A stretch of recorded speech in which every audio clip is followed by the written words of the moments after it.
Assalamualaikum warahmatullahi ta'ala wabarakatuh. Alhamdulillah. Assalatu wassalamu ala rasulillah Sayyidina wa maulana Muhammad ibn Abdillah wa ala alihi wa ashabihi wa man tabi'a hudahu wa walah, amma ba'du. Para sahabat, para teman-teman yang dicintai oleh Allah subhanahu wa ta'ala, pemikiran fikih yang kemudian memunculkan alirannya atau mazhab-mazhabnya bukan hanya ada 4 saja, tetapi masih ada banyak lagi yang lainnya. Bahkan jumlahnya bisa mencapai puluhan. Namun yang terkenal hingga sekarang ini hanyalah 4 saja. Padahal banyak juga yang mengenal mazhab selain yang 4, seperti mazhab Al-Ibadiyah yang didirikan oleh Jabir bin Zaid, juga mazhab Zaidiyah yang didirikan oleh Zaid bin Ali Zainal Abidin, juga ada mazhab Az-Zahiriyah yang didirikan oleh Daud bin Ali Az-Zahiri, dan masih banyak mazhab-mazhab lainnya.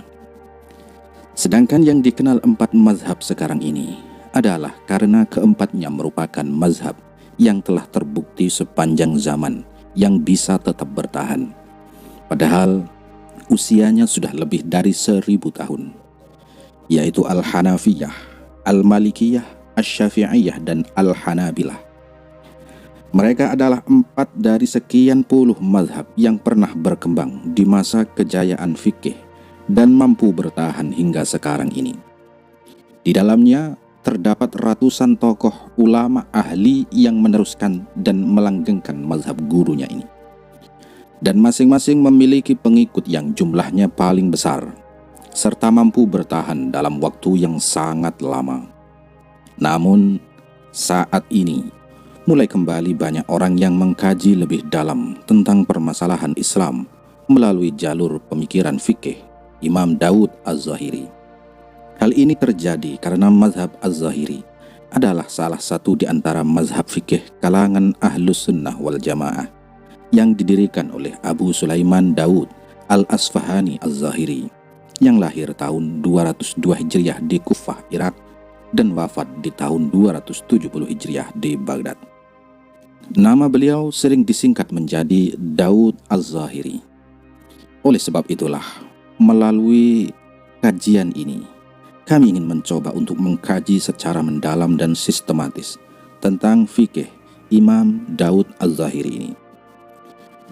Imam Daud Az-Zahiri lahir di Kufah pada tahun 200 Hijriah atau 815 Masehi, dan wafatnya di Baghdad pada tahun 270 Hijriah atau 883 Masehi. Ia seorang ahli fiqih, mujtahid, ahli hadis, hafizul Quran, dan pendiri mazhab Az-Zahiri. Nama lengkapnya Daud bin Ali bin Khalaf Al-Asfahani. Tokoh yang dijuluki Abu Sulaiman ini dibesarkan dan berdomisili di Baghdad sampai meninggal dunia. Pada mulanya, ia merupakan penganut fanatik mazhab Asy-Syafi'i, meskipun ayahnya seorang penganut mazhab Abu Hanifah. Namun, ia belajar tidak langsung kepada Imam Syafi'i, tetapi dari murid dan sahabat-sahabatnya. Karena ia baru berusia 4 tahun ketika Imam Asy-Syafi'i itu wafat. Guru-gurunya antara lain adalah Ishaq bin Rahawayh yang lahir tahun 161 Hijriah, wafat 238 Hijriah. Beliau seorang ulama Khurasan Iran yang mencapai derajat hafiz dalam bidang hadis serta penyusun kitab hadis Al-Musnad. Di samping mempelajari fikih Asy-Syafi'i, ia juga mempelajari hadis dari para muhaddis sejamannya. Ia menerima hadis dari orang-orang yang bermukim di Baghdad, kemudian melawat ke Nisabur, Iran, dan meriwayatkan hadis dari para muhaddis negeri tersebut. Ia menyusun hadis-hadis yang diriwayatkannya di dalam bukunya, sehingga ketika berorientasi ke fikih Az-Zahiri, fikihnya ini sesungguhnya merupakan kumpulan hadis yang diriwayatkannya sendiri. Untuk membangun mazhabnya, Imam Daud Az-Zahiri menulis berbagai karya. Antara lain, pertama adalah kitab Al-Hujjah, Kitab ini tentang argumentasi. Yang kedua adalah kitab Al-Khobar Al-Mujib Lil Ilmi. Buku ini mengenai informasi keilmuan. Yang ketiga, kitab Al-Khusus Wal Umum. Buku tentang penjelasan mengenai lafal khusus dan umum. Yang keempat, kitab Al-Mufassar Wal Mujmal. Buku mengenai lafaz yang jelas dan tidak jelas pengertiannya. Yang kelima, kitab Ibtalul Qiyas. Buku yang membahas masalah penolakan terhadap qiyas. Yang keenam, kitab Ibtalut Taqlid. Buku yang berisi penjelasan mengenai larangan bertaklid. Dan yang ketujuh, kitab Khobarul Wahid. Buku tentang hadis ahad. Syekh Abdul Faraj Muhammad bin Abu Ya'qub Ishaq Al-Waraq Al-Baghdadi, yang lebih dikenal dengan nama Ibnu Nadim, yang wafat tahun 385 Hijriah atau 995 Masehi, menyusun buku bernama Al-Fihris. Penyusun buku Al-Fihris menyebutkan bahwa sejumlah besar topik fikih karya Daud Az-Zahiri adalah tentang bersuci, haid, salat, haji, nikah, dan talak. Namun semua karya Daud Az-Zahiri ini, menurut informasi dalam Dairatul Ma'arif Al-Islamiyah atau Ensiklopedi Islam, sudah tidak ada lagi. Akan tetapi, dari jalan mazhabnya ini, pengikutnya banyak yang ikut membuat kitab-kitab fikih dan usul fikih. Dan kitab pegangan yang cukup populer di kalangan ahli fikih yaitu kitab Al-Muhalla dalam masalah fikih dan kitab Al-Ihkam fi Usulil Ahkam dalam masalah usul fikih. Para fuqaha sepakat mengatakan bahwa Daud Az-Zahiri merupakan orang pertama yang berpendapat bahwa syariat merupakan nas yang zahir atau nyata. Oleh sebab itu, alirannya disebut mazhab Az-Zahiri, sebuah sebutan yang selalu disandarkan kepada namanya. Mazhab ini pernah berkembang di Andalusia Spanyol dan mencapai puncak keemasannya di abad ke-5 Hijriah. Namun, di abad ke-8, mazhab ini punah dan habis. Imam Daud Az-Zahiri mendasarkan mazhabnya atas pengamalan zahir nas Al-Quran dan As-Sunnah. Ia berpendapat bahwa keumuman nas Al-Quran dan Sunnah dapat menjawab segala persoalan. Jika tidak ada nas yang menjelaskan suatu masalah, ia menerapkan ijma', termasuk ijma' para sahabat. Sedangkan bila tidak ada juga dalam ijma', biasanya mereka menggunakan metode ishab, yaitu kaidah bahwa hukum asal sesuatu itu mubah atau boleh. Beliau, Imam Daud Az-Zahiri, menolak metode qiyas, istihsan, saduz zari'ah, ra'yu atau pendapat, dan ta'lil nusus al-ahkam bil ijtihad. Menurutnya semua itu bukan dalil ahkam atau dalil hukum. Ia pun menolak dalil taklid. Berikut ini beberapa pandangannya tentang ijma', qiyas, dan taklid. Pertama, tentang ijma'. Ijma' atau kesepakatan yang dimaksud oleh Daud Az-Zahiri hanyalah kesepakatan para mujtahid khusus dari kalangan para sahabat Nabi. Ijma' seperti inilah yang dapat dijadikan hujjah. Sesudah generasi mereka, para sahabat, sudah tidak ada lagi ijma'. Alasannya adalah mengetahui pendapat yang disepakati oleh para mujtahid di masa sahabat adalah mungkin karena mereka dikenal, berjumlah sedikit, dan mudah untuk berkumpul guna membahas suatu masalah secara bersama. Sedangkan jumlah mujtahid pasca generasi setelah sahabat demikian banyak dan tersebar di seluruh penjuru dunia, sehingga tidak mungkin untuk mengetahui pendapat mereka. Pendapat di atas atau pendapatnya Imam Daud Az-Zahiri berbeda dengan pendapat mazhab lainnya. Pendapat mayoritas mazhab tidak membatasi ijma' pada kesepakatan para mujtahid dari kalangan sahabat saja, tetapi ijma' mencakup para tabi'in. Yang kedua, tentang hukum qiyas. Pada dasarnya Daud Az-Zahiri menolak penggunaan qiyas dan ra'yu. Ia berpendapat bahwa hukum yang dibentuk dengan qiyas adalah hukum akliyah berdasarkan akal. Sedangkan agama bersifat ilahiyah.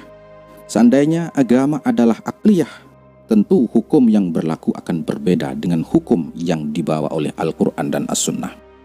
Namun, kemudian beliau Imam Daud Az-Zahiri menerapkan qiyas. Hal ini dilatar belakangi oleh pengalamannya di dalam penetapan hukum. Pengalaman itu telah membuatnya meneliti kembali metode yang digunakan oleh ahli hadis dan ahli ra'yi. Mereka, para ahli hadis dan ahli ra'yi, berpegang teguh pada Al-Quran dan Sunnah. serta menolak kias dan ra'yu sama sekali. Sementara itu, praktek peradilan menuntut adanya perangkat pembantu lainnya, seperti kias, ketika referensi dari Al-Quran dan Sunnah tidak memadai. Meskipun begitu, menurut pendapatnya, kias boleh digunakan hanya apabila nas menyatakan keharaman atau kehalalan sesuatu serta menjelaskan ilatnya. Namun, apabila nas tidak menjelaskan ilat, alasan hukumnya, maka seorang mujtahid tidak berhak untuk membuat kias sendiri, lalu melakukan kias dengannya. Dalam hal ini, Allah Subhanahu wa Ta'ala berfirman, "Wa makhtalaftum fihi min syai'in fahukmuhu ilallahi dzalikumullahu rabbi alaihi tawakkaltu wa ilaihi unib." Tentang sesuatu apapun kamu berselisih, maka putusannya terserah kepada Allah. Yang mempunyai sifat-sifat demikian itu adalah Allah Tuhanku. Kepadanyalah aku bertawakal dan kepadanyalah aku kembali. Surah Asy-Syura ayat 10. Artinya, bukan kepada ra'yu dan kias, pendapat atau menyamakan hukum. Adapun ia menyebut kias yang digunakannya ini dengan nama dalil.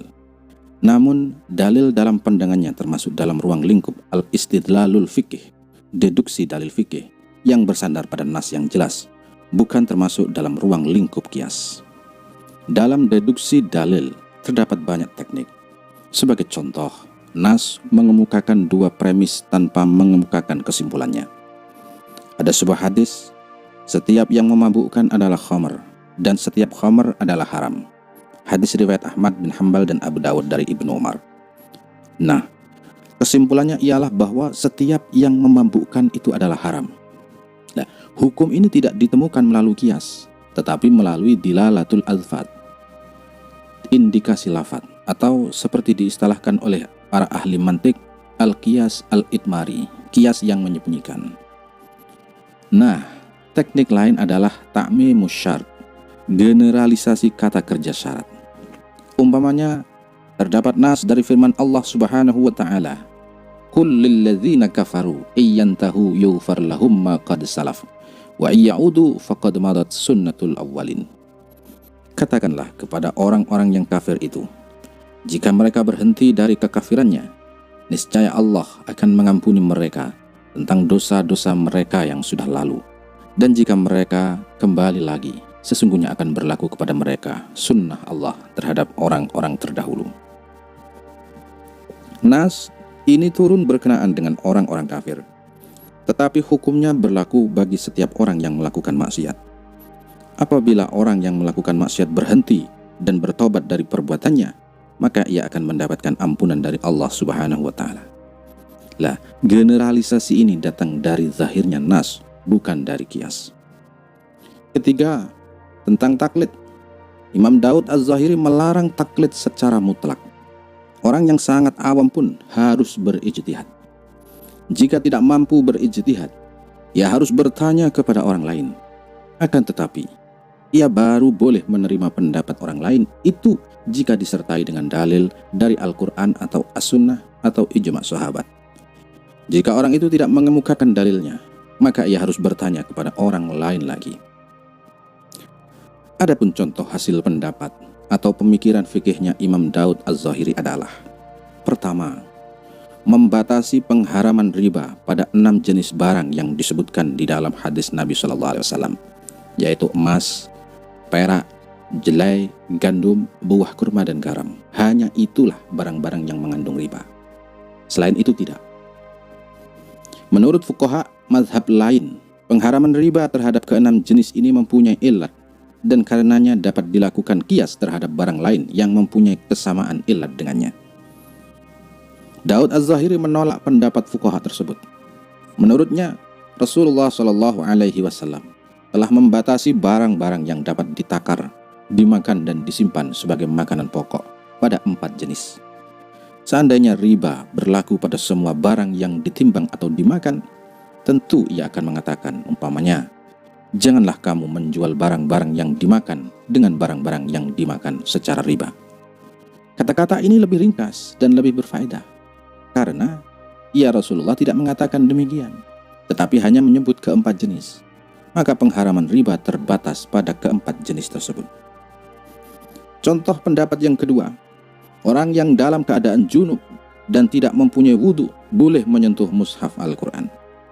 Pendapat ini mempunyai hubungan dengan pendapatnya tentang Al-Quran di dalam surah Al-Waqiah ayat 78-79. Allah Subhanahu wa Ta'ala menyebutkan Al-Quran antara lain, la yamassuhu illal mutahharun, tidak menyentuhnya kecuali hamba-hamba yang disucikan. Dan fi kitabim maknun, pada kitab yang terpelihara di Lauhul Mahfuz. Nah, ini menurut pendapat Daud Az-Zahiri. Al-Quran yang digambarkan oleh Allah Subhanahu wa Ta'ala dengan firman-Nya tersebut bukanlah makhluk, melainkan kalam Allah yang merupakan satu kesatuan dengan zat-Nya. Sementara itu, Al-Quran dalam artian tulisan-tulisannya yang ada pada manusia ini, serta itu hukumnya boleh disentuh oleh orang yang haid dan orang yang junub, karena tulisan-tulisan itu adalah makhluk. Pendapat yang ketiga, bejana yang terbuat dari emas dan perak, menurutnya yang dilarang dalam hadis hanya untuk minum, bukan yang lain. Kalau makan boleh. Itu pendapatnya Imam Daud Az-Zahiri.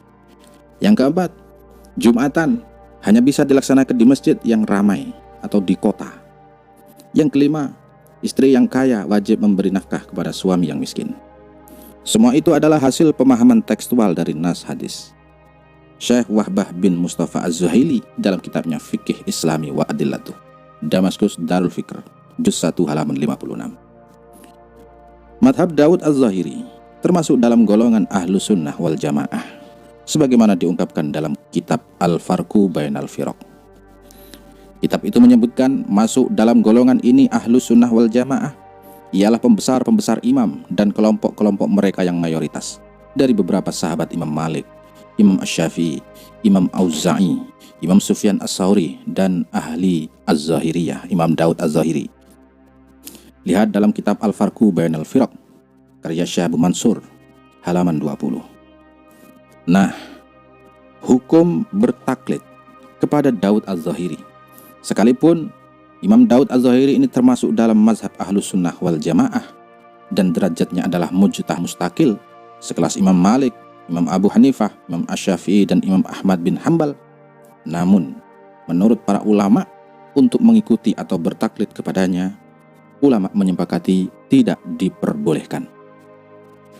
Dalam kitab Bughyatul Mustarsyidin disebutkan, Imam Ibnu Salah menukil ijma' sesungguhnya tidak boleh taklid atau mengikuti selain kepada imam 4. Artinya, sampai amal untuk dirinya pun tidak boleh, apalagi untuk menghukumi dan menfatwakan, karena tidak dapat dipertanggungjawabkan penisbatan kepada pemiliknya dengan sanad yang terhindar dari distorsi atau perubahan dan penggantian. Penjelasan Bughyah di atas memberikan pemahaman ketidakbolehan bertaklid kepada selain mazhab 4, yaitu Maliki, Hanafi, Syafi'i, dan Hambali.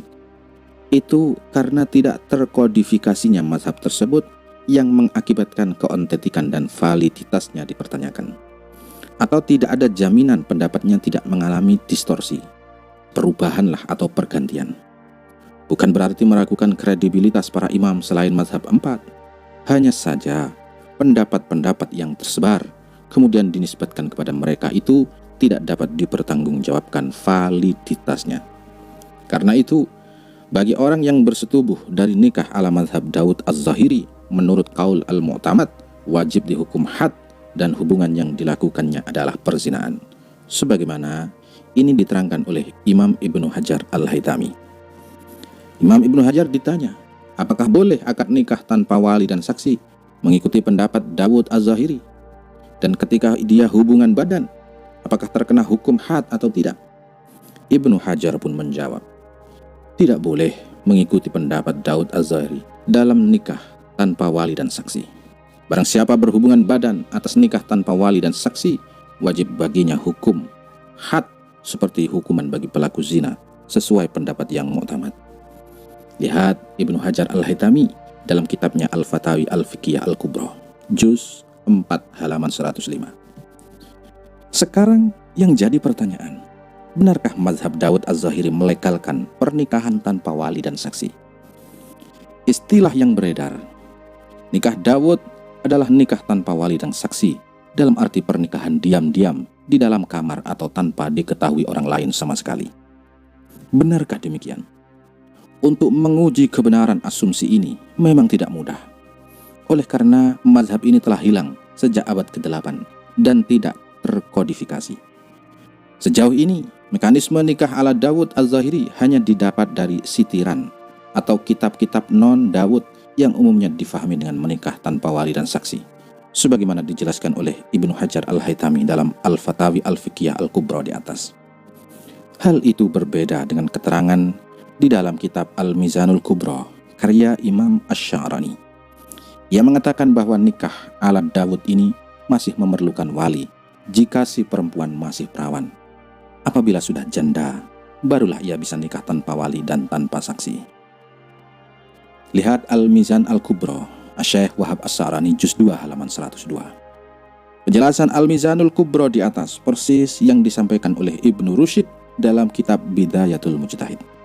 Imam Dawud membedakan antara perawan dan janda. Ia berkata disyaratkannya wali dalam pernikahan perempuan yang masih perawan dan tidak disyaratkan adanya wali dalam pernikahan wanita yang telah menjadi janda. Meskipun kemudian difahami nikah tanpa wali dan saksi boleh dilakukan dengan janda dalam arti diam-diam tanpa sepengetahuan orang lain, dinisbatkan kepada pendapat Imam Dawud Az-Zahiri dapat dibenarkan. Namun nikah tanpa wali dan saksi seperti asumsi yang beredar tidak dapat dibenarkan. Sebab dalam mazhab Dawud sendiri ada mekanisme lain yang harus terpenuhi, yakni khutbah nikah dalam akad itu hukumnya wajib, serta kewajiban untuk melakukan walimah, sebagaimana dijelaskan oleh Ibnu Hazm sebagai pembela mazhab Dawud Az-Zahiri. Dan diwajibkan atas setiap orang yang menikah untuk mengadakan walimah dengan sesuatu yang sedikit atau banyak. Lihat kitab Al-Muhalla bil Asar Ibnu Hazm juz 9 halaman 20. Dengan penjelasan di atas, tentu tidak bisa difahami nikah ala Daud dalam arti diam-diam tanpa diketahui siapapun. Adanya penjelasan kewajiban khutbah nikah dan walimah dalam mazhab Dawud Az-Zahiri di atas mengharuskan berkumpulnya banyak orang. Walhasil, memahami nikah ala Dawud dalam arti menikah tanpa wali dan saksi yang dilaksanakan diam-diam tanpa melibatkan banyak orang adalah bentuk kedustaan dengan mengatasnamakan Imam Dawud Az-Zahiri. Nah, orang yang melakukan praktek yang demikian itu bisa jadi tidak lain hanya untuk menutupi kejahatannya saja. Wallahu a'lam bishawab. Wassalamualaikum warahmatullahi wabarakatuh.